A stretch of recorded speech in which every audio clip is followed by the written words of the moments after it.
welcome back naman sa ating munting channel, Apo Bruno tayong channel. At kung gusto niyo po na updated tayo sa video na ina-upload natin araw-araw, pag-subscribe na lang po. So ngayon kabangka yung content natin na naman yung mga kabangka is ito, yung gamot ng kahoy. So kung napag-isipan ko kasi luma na yan mga kabangka, kumbaga na yan, nung ginawa dito yung kalsada sa amin, madadaanan talaga siya. So na siya ng backhoe, hinukay siya para yun nga gawing daanan ng kalsada, tapos ito itapon na lang. So yung ginawa ko, kinuha ko siya at gagawin natin to kung ano po yung nasa isip natin, kung pwede ba siya gawing misa or upuan. Yan. So diskartehan ko na lang to kung paano to gawin mga kabangka. So yung mga kabangka, abangan nyo to hanggang matapos para mag-idea din kayo kung paano gumawa ng mga ganyan mga gamot ng kahoy. Hindi natin sila pwedeng itapon lang o pagkos may pakinabang din siya. So yung kabangka, pakita ko sa inyo, ipatikutan natin para makikita nyo talaga na talagang gamot siya ng kahoy. So actually yan siya mga kabangka, gamot siya ng kahoy. Itong kahoy yung kabangka, mulabi ito. Yan siya. Yan. So sobrang katagalan kabangka, kung napapansin nyo. Ayan mga kabangka, talagang na yan. Pero tatanggalin natin yung mga malalambot na yung kabangka. Tapos yung matitira dyan, yung mga matitigas na lang. Yan. Tapos dito, hinukay ko rin siya. So yun ang magiging design niya mga kabangka pag tinanggal natin yung malambot. Tapos yung mga matigas na lang matitira dyan mga kabangka. Lifetime to kabangka pag mayari natin to. At saka magawa na to. Lifetime to kabangka kasi tatanggalin natin yung itong klaseng kahoy kasi kabangka, sobrang tigas nito. Hindi basta-basta na kabangka yung pinakamatigas niya. So ito kung napansin nyo, ito lang yung banakal tawag sa amin. So ito lang yung lumalambot. So yan, tanggalin natin lahat-lahat yan mga kabangka. Yan siya mga kabangka. So yan yung puno niya. Tapos dito yung mga ugat, ilalim. Yan. Tapos yung kasi kabangka nang ginawa yung kalsada. Yan siya. So ayan na kahoy, doon yan talaga basta. So bagong kalsada namin yung mga kabangka. Yan siya.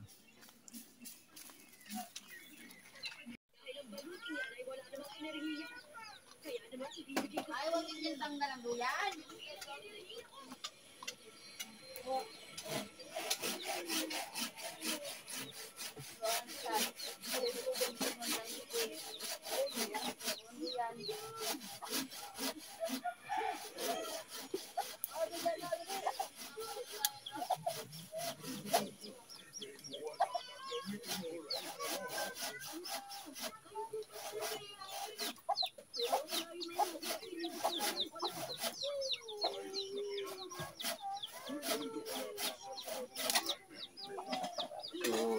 Tatanggalin natin mga kabangka yung mga ugat-ugat na maliliit.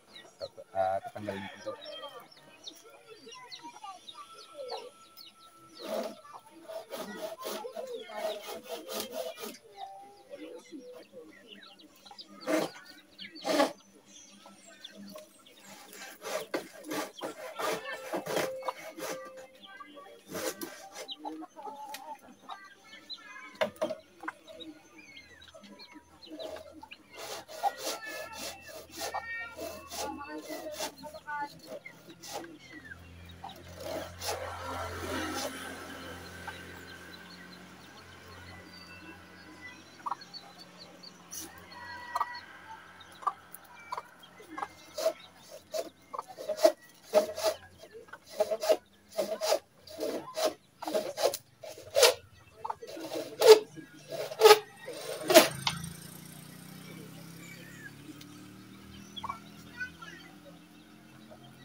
So ito pala mga kabangka yung matitira niyan.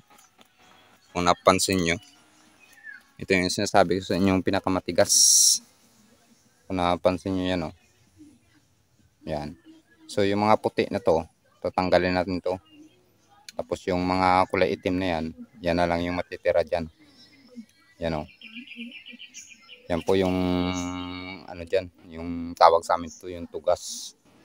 Kung napansin nyo mga kabangka, yan. Tapos ito, tatanggalin natin to. Ito yung mga, yung mga ano to, yung mga puti na to, tanggalin lahat yan. So yung matitira lang talaga yan yung ito, yung mga itim. So kung napansin nyo dito rin, may ano din, may mga puti-puti. So ano yun rin yan, talagang baklasin natin yan. So kasi ito mga kabangka, yung kulay itim na to, lifetime to mga kabangka. Talagang ano to, habang buhay to. Hindi na to makakain ng mga kung ano-anong mga ano dyan, yung mga sabi na mga maliliit na mga kumakain ng mga kahoy. Pero ito kabangka, baka magsabi kayo na ano, na dito medyo malambot na. Hindi yan kabangka. So yung itim na to mga kabangka, papunta sa loob, may mga ano din yan. May mga laman din po yan na mga itim papunta dito. Tapos ganyan din. Tapos ayun. Tapos yung mga maliliit kabangka, mga ano din yan, mga matitibay yan. Ayan o. Yan o. Mga matitibay mga kabangka, yung mga maliliit niya. So yun po yung ano natin mga kabangka, gagawin niya yan.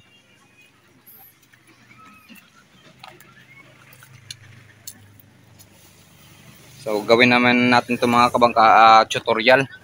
Para kung may mga makita kayo dito ng mga gamot ng kahoy dyan sa inyo, at least alam nyo yung gagawin nyo. Kung may mga marunong dyan gumawa sa inyo, pwede nyo siya ipagawa.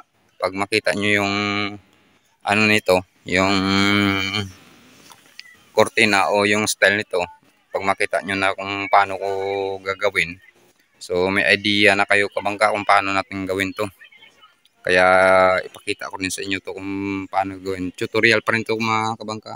Turuan kayo para hindi masayang yung mga ganitong klaseng mga kahoy. Kasi pag mga sa bahay-bahay lang kabangka, mga bahay nyo, pwede nyo siyang gawin na mga ano, mga divider or lagayan ng TV or mga upuan. So depende lang talaga sa diskarte kabangka kung anong design yung ipapakita nyo dito.